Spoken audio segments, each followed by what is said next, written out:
Kinben Book 5, Chapter 120. Nagkaroon ng isang 10-minute match-up sa loob ng basketball venue sa sports facility ng mga kuwangko. Ang 15 players na kasali sa training camp ay hinati sa 3 kuponan at ang ika-4 na team ay nagmula naman sa Bulacan Infernos na kung saan ay si Lebron Kaydik ang kasama na dinagdagan naman ng mga backup sa sunod na mga positions. Ang team 1 ni Mendez ang unang kakaharapin ng team ni Kaydik at sa pagsisimula ng laban ay isang 3 ang pinakawalan niya na agad namang sinagot ng isang no-look pass ni Mendez papunta kay Gardose na kinaseryoso ng mga nakapanood. Tabla nga sa 3 ang score at ang kaganapang iyon ang nagbigay ng kakaibang ngiti kay Lebron sapagkat ang Ricky Mendez na naririnig lang niya ay talagang may pambihirang husay nga sa paglalaro ng basketball. Sa team 4 nga ang bola at kasalukuyan na itong naitawid ni Denver Makalalad ang 6'2" na backup point guard ng Infernos. Mabilis nga itong dinepensahan ni Mendez kung kaya agad niyang iniharang ang kaliwa niyang braso para hindi ito basta makalapit sa kanya. Napaseryoso naman si Ricky sa nangyaring iyon. Dito na nga rin bumigla ng lapit ang malaking si Tracy para mag-set ng screen. Ginamit nga ito ni Makalalad at nagkaroon nga ng mabilis sa palitan ng depensa na kung saan ay si Bondok ang humarang sa ball handler. Agresibo namang tumakbo si Tracy at dito na nga napahabol si Ricky. Isang pick and roll play nga ang ginawa ni Makalalad at nang masambot ni Tracy ang bola ay alam niyang may advantage na nga siya laban kay Mendez na isa lang daw 5'6". Si Ricky naman ay mabilis na humabol sa likuran at nang makita niyang nasa kanan ang bola ay dito na siya bumigla ng bilis at hinaklit ang bolang pinapatalbog ni Tracy. Masyadong mataas ang dribbling niya at mas mabilis ako. Sambit nga ni Mendez sa isip na makikitang nakuha ang bola at sa paglampas niya ay agad ding kumilos ang kanyang tingin. 2 malalaking tao ang mabilis na humarang sa kanya kaagad. Si Tracy at si Lozano ito na may taas na 6'8". Parang ang may 2 pader na humarang sa kanya kaso binabaan niya ang kanyang dribbling at mabilis niyang ibinato ang bola sa pagitan ng 2 humarang sa kanya. Kay Bundok sana ito didiretso kaso lumitaw si Kaydik na mabilis niyang itinira ang bola mula sa likuran ng 2 niyang kakampi. 5-3 ang naging score matapos ang ginawang iyon ni Lebron na mabilis na pinababa ang depensa ng kanyang mga kasamahan. Si Ricky naman ay agad na sinambot ang pasa ni Bundok mula sa inbound pass. Nakita nga niya na alerto si Kaydik at natural lang daw na ganito ang isang ace player lalo pat naglalaro ito sa Maharlika. Naitawid nga ni Ricky ang bola sa gitna at ngayon nga ay agad niyang tiningnan ang pwestuhan ng kanyang mga kakampi. Nakita nga niyang nahihirapan sa pwesto ang sentro ng si Bondok laban kay Tracy. Ganoon nga rin si Venturina na hindi makaposte ng ayos laban kay Lozano. Napansin din nga ni Ricky na agresibong defender ang nakatao kay BJ dahil hindi ito makahanap ng magandang open space laban kay Chu na kung titingnan ay hindi naman daw makapalang katawan. Nagkataon nga lang na magalaw ang braso nito. Pagdating naman kay Gardose ay alam na naman niyang lamang sa match-up si Kaydik. Pero hindi ibig sabihin noon ay mahina na ang lineup na ito. Kasama sila sa training camp na ito dahil may potential sila sa basketball. Ang una kong dapat gawin para hindi kami matalo, wika nga ni Mendez sa kanyang sarili at sa pagtaliwa niya mula sa kanyang bantay ay bigla niyang ibinato ang bola kay Bondok na makikitang nakasandal na kay Tracy. Sinambot ni Bondok ang bola at napaseryoso ito sa ginawa ni Mendez. Nang tumingin siya rito ay nakita niya ang pagtango nito at dito niya napagtanto na kaya nito ipinasa sa kanya ang bola ay dahil bakit ba ako kakabahan? Hindi naman ako mapupunta rito kung mahina ako. Natalo na rin ako noon kaya walang problema kung mablock ako ng isang ito. Sabi nga ni Bondok sa sarili at sa pag-atras niya ay naramdaman niya ang tigas ng katawan ng kanyang defender. Dito na nga gumalawang isa niyang paa at sa pagtaliwa niya ay ginamit din niya ang kanyang kaliwang braso upang iharang laban dito. Pwersa ang ginamit ni Bondok at nang malapit na siya sa basket ay dito na siya tumalon para magpakawala ng isang hook shot gamit ang kanyang kanang kamay. Sinabayan pa rin naman ito ni Tracy at sa kabila ng hindi pagtama ng kamay nito sa bola ay nagmintis pa rin ang tira ni Bondok. Dito naman mabilis na kumilos si Lozano. Hindi nga siya nagawang pigilan ni Venturina na punersa niya para lumayo sa kanya. Siya nga ang nakakuha ng rebound at sa paglapag niya ay automatiko niyang ibinato ang bola papunta sa side nila dahil sigurado siyang naroon na si Lebron para sa fast break. Bumulusok ang bola papunta kay Kaidik, kaso ang excited na ekspresyon ng mga kakampi niyang nanonood ay napalitan ng kaseryosohan nang may player na tumalon bago ito dumating kay Lebron. Mendez. Bulalas nga ni Lebron na agad napahinto nang makitang nabawi ni Ricky Mendez ang bola. Paglapag nga ni Mendez sa sahig ay bigla rin niyang ibinato ang bola at lumampas ito sa paparating na sina Makalalad at Chu. Isang long pass iyon at nasambot ito na Gardose na mabilis sa tinakbo ni Tracy na naging dahilan upang si Bondok ay mapasenyas. Isang bounce pass pa nga ang naganap at pagkasambot ni Kurt ay pinatalbog niya ng isang bola at agad din siyang tumalon para dumakdak. Sinabayan pa nga siya ni Lozano kaso nahuli ito kung kaya ang mga nakasaksi sa posterized dunk na iyon ay napakuyom. Sumilbato ang referee at binigyan ng foul si Lozano na bumagsak sa ibaba ni Bondok na bumitin muna sa ring bago bumaba. Basket counted! Bulalas ng referee at si Bondok ay agad na napapalo ng kamao sa kanyang dibdib matapos ang play na iyon. Nice pass Harry! Bulalas pa nga ni Kurt at si Gardose ay napatawa na lang nang hindi inaasahan. Hindi siya mahilig magpasa pero sa hindi inaasahang pangyayari ay bigla na lang niyang naisip na gawin iyon nang makita ang paghingi ni Bondok. Si Coach Gary nga ay napangiti sa ipinapakita ng Team 1 at mukhang legit daw talaga na magaling itong si Mendez. Kahit daw hindi ito matangkad ay mukhang hindi lang basta ang skills ang magaling dito. Nalaman agad daw nito na ipapasa ang bola kay Lebron kung kaya agad itong humabol. Matalino rin ang batang ito. Maging best player pala ng Pinas ha. Tingnan natin. Ngayon lang yata uli ako nakaramdam ng ganitong excitement sa isang player ah. Nasabi na nga lang sa sarili ni Sir Gary. Nagmintis nga lang ang bonus free throw ni Bondok na magbibigay sana sa kanila ng isang puntos na kalamangan. Nakuha naman ni Tracy ang bola at agad na ibinigay ito kay Lebron.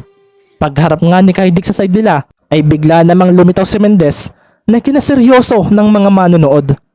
Isang steal ang ginawa na Ricky kaso naiiwas ito ni Lebron at nilampasan siya. Napanood ko na ang move mong iyan. Sabi nga ni Lebron sa sarili at sa pagdating niya sa kanilang side ay agad siyang dinepensahan ni Gardose. Hindi naman ito official match kaya magbubuhaya muna ako. Isa pa, hindi ako kayang pigilan itong defender ko. Sabi pa nga ni Kaidik sa sarili at sa pag-atake niya sa depensa ni Gardose ay ginamitan lang niya ito ng kaliwang braso upang hindi makadikit. Inatake nga niya ang basket at nang harangan siya ni Bondok ay dito na siya bumigla ng sidestep. Iniiwas niya ang bola at umabante upang ito ay lampasan.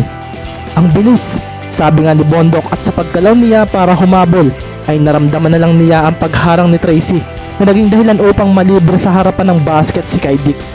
Tatalo na nga si Lebron kaso sa pagtaas niya sa bola ay bigla na lang umalingaw-ngaw ang isang tunog.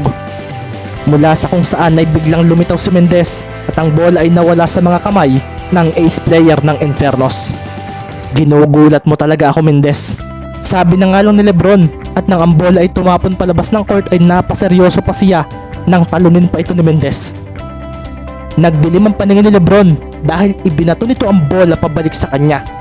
Papatamain daw ni Mendez ang bola upang lumabas muli at mapunta sa kanila ang possession. Alam ko na ang move na iyan.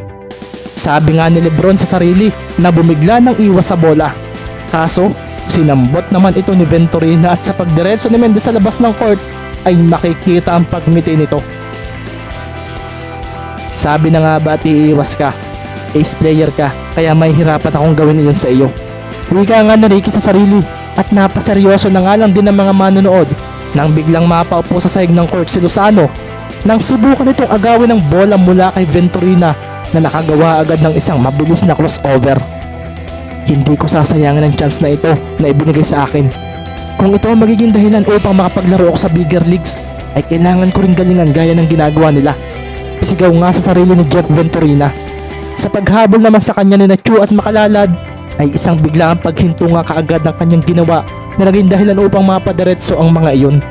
Isang mabilis sa pagpapakawala ng tres ang kanyang ginawa at sa paglapag nga ni Venturina sa sahig ng court ay dito na nga siya dahan-dahang napangiti ng halitin ng bola ang basket. Lamang nga ng 3 puntos ang Team 1 matapos ang press na iyon At dito na nga napaseryoso si Lebron. Makikita nga rin si Coach Gary na napatingin sa kanyang ace player. Mahihinaan ako sa iyo Lebron kapag natalo kayo. Sabi nga ni Coach Gary at ang mga players na katabi nito ay napakuyom na rin sa nangyayari. Pero ang mas lalong nagpaseryoso sa kanila ay ang paglalakad ng player na may numero 3 sa jersey. Hindi raw ang 3 ni Venturina o ang dunk ni Bondok ang nag-trigger ng mga pag-score na iyon. Dahil sa mga mata nila, ang ginawang defensive move ni Mendez ang nagbigay noon sa kanilang team. Ako ang tatapat kay Mendez. Sabi nga ni Lebron kay makalalad na agad na tumango. Nang marinig naman ito ng mga nasa loob ng court, ay napaseryoso ang marami dahil parang gaming mode na raw si Lebron. Hindi pwedeng mapahiya ako rito. Kaya ako na ang tatapos sa ginagawa mo Mendez. Maging best player ng Pinas ang gusto mo, hindi ba? Pwes, kailangan mo akong lampasan. Bulalas pa nga ni Lebron sa kanyang isip at nang pagmasdan niya si Mendez, ay napangisi siya dahil hindi man lang niya nakitang kinabahan ito. Sigurado ka bang ikaw ang babantay sa akin? Naitanong nga rin ni Lebron kay Mendez na siyang humarang sa kanya. Oo sir, para malaman ko kung kaya ko bang makipagsabayan sa mga ace players na kasama sa Maharlika. Sabi nga ni Ricky at pagkatapos nga ng pangyayaring iyon ay hindi na nakapuntos ang team ni Mendez dahil pati ang mga kakampi ni Kay Dick ay nagising sa katotohanang hindi raw sila pwedeng matalo sa mga manlalarong ito. Hinalit nga ng bola ang basket ng tirahan ni Lebron si Mendez ng isang mid-range shot. 16-8 na nga ang naging score at dito na nga makikita ang hingal sa Team 1. Si Ricky nga ay napahinga ng malalim at napaisip sa kung ano ang nangyari. Kanina lang daw ay kayang-kaya niyang mabasa ang galaw ni Kay Dick kaso gumanda raw bigla ang ball movement ng mga ito na sinabayan pa ng mas mahigpit na depensa. Nararamdaman mo na ba Mendez ang tunay na lakas ng isang team na naglalaro sa Maharlika? Isang team na may sapat na experience na lumaban sa mga mas malalakas na team pa sa ligang iyon? Sabi naman ni Lebron sa sarili at pagkatapos noon ay nginitian niya ang kanyang mga kasama. Napatawag nga ng timeout ang Team 1. Ngiting-ngiti namang nag-aapira ng mga players na kasama ni Lebron at sa pagbalik nila sa tabi ay makikita ang pagsulyap niya sa pwesto ni Mendez. Nakalamang lang kayo ng 3 kanina ay akala agad ninyo ay kaya na ninyo kami. Kahit backup ang mga kasama ko ay hindi rin basta-basta ang mga ito. Hinog na ang mga ito sa experience habang kayo ay nagsisimula pa lang. May ka pa nga ni Lebron sa isip. Shinutdown mo talaga si Mendez ha, hindi na naka-score. Sabi naman ni Darius na lumapit kay Lebron. Natural lang na mapigilan ko siya. Para namang hindi ko nakakalaban ng iba pang magagaling na players sa Maharlika. Kung basta ko na lang papaiskorin ang isang walang experience sa ligang iyon. Kalmado namang wika ni Lebron na napatingin sa malayo. Ang delikado ay kapag nagka-experience ng isang iyon. Kahit ilang beses ko siyang napigilan kanina, ay parang hindi ko man lang maalis ang determinasyon niya sa mata. Masyadong kalmado pa rin siya kahit bihado na sila. Bibihira yata ako makakita ng ganoong klase ng manlalaro. Dagdag pa nga ni Lebron sa sarili na napatingin din sa kanyang coach. Samantala, mula naman sa side ni Mendez, makikita nga ang pawisang mga kakampi ni Ricky. Ang lakas daw ng katapat nila at ito nga ang hinaing nila. Bigla na lang akong walang magawa kay Tracy. Ang hirap i-box out. Wika ni Kurt. Sorry, hindi na ako makawala kay Lozano. Bigla na lang siyang tumibay sa depensa. Wika naman ni Venturina na napakuyom pa nga dahil matapos ang ginawa niyang crossover laban dito ay wala na siyang nagawang ganoon uli. Nagawa na rin daw siyang i-block nito nang subukan niyang tirahan ito ng mid-range.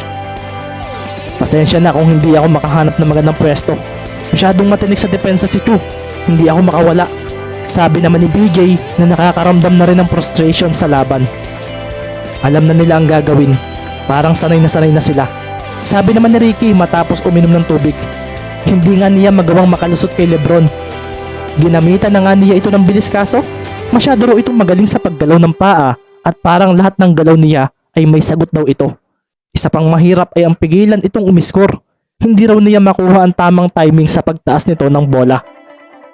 Mukhang talo tayo sa kanila. Sabi nga ni Gardose na napatingin sa natitirang oras ng laban. May 5 minuto pa ngang natitira. Tumayo naman si Ricky. Hindi pa tayo talo. May ngiting kasama iyon na kinaseryoso ng mga kasamahan niya. Hindi pa tapos ang oras. Ibig sabihin, wala pang nananalo. Dagdag pa nga niya na marahang ikinangiti ni na Kurt at Harry. Tama ba ako? Napangiti nga ng hindi inaasahan ang 4 na kakampi ni Ricky na sumunod na nga rin sa kanya. Ano ang plano natin? Naitanong na nga lang ni Kurt kay Mendez. Napangiti na nga lang si Ricky sa tanong na iyon ni Bondok. May naiisip ba kayong plano? Tanong din nga ang sagot ni Ricky. Wala, sabi ng 4 at dito na nga napangiti lalo si Ricky. Tulungan ninyo ako sa pagdepensa kay Kaidik. Hindi ko siya kaya ng mag-isa. Jack Venturina, ikaw ang tumulong sa akin na mapigilan siya. Okay lang ba? Tanong pa nga ni Ricky. At dito na nga napaseryoso ang kanyang mga kasamahan. Ang inaakala nilang isang mahusay na manlalaro na si Mendez ay heto nga at humihingi ng tulong sa kanila.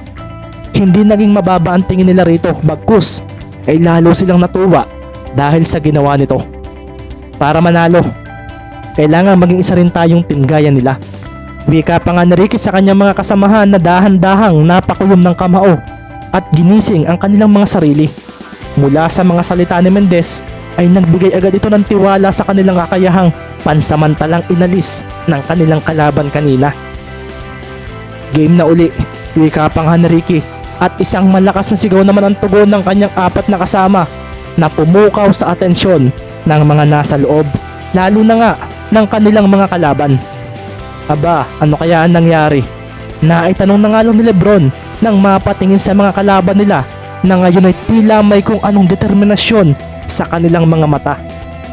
Sa Team 1 na nga ang bola at pagkasambot ni Mendez at pagbaba sa side nila ay binigla nga niya ng atake ang depensa ni Lebron na kung saan ay nagulat na lang ito nang may screen siyang binanggaan. Isang screen mula kay Bondok ang nakapagpakawala kay Mendez at sa pag-atake niya sa basket ay dito na nga rin dahan-dahang nawala ang ngiti sa kanyang mga labi. Ang mga mata ni Ricky ay bigla na lang naging mapanganib at sa paglapit niya sa basket ay bigla na lang siyang huminto nang lumampas si Tracy. Kasabay rin nito ay ang kanyang pagdaan sa tagiliran nito na naging dahilan lalo upang ang galaw ng malaking sentro na iyon ay magulo na nagpakulong kay Kaidik na tumakbo na kaagad papunta sa basket. Kaso, bigla na lang nawala ang bola sa mga kamay ng maliit na player na iyon nang isang extra pass papunta sa likuran niya ang nagawa pa nga nito. Dumaan lang sa tabi ni Lebron ang bola at sa paglingon niya sa kung saan ito napunta ay naroon na nga si Gardosek. Wala na itong bantay dahil sa screen ni Bondok laban kay Makalalad. Isang tres agad ang pinakawala nito at doon na nga rin napakuyo ang mga manonood dahil sa muling pagpuntos ng Team 1 nang hindi nila inaasahan. Ano yung ginawa ni Mendez? Tanong na nga lang ni Darius James na makikitang natulala nang hindi namamalayan sa play na iyon. Oras na para kami naman ang bumawi. Sambit pa nga ni Mendez sa sarili na makikitang seryoso lang na nilampasan si Kaidik na napatingin na lang sa kanya. Dahil hindi ako mawawala ng paraan sa paglalaro ng basketball. Dagdag pa nga ni Mendez na humanda na para sa pagdepensa.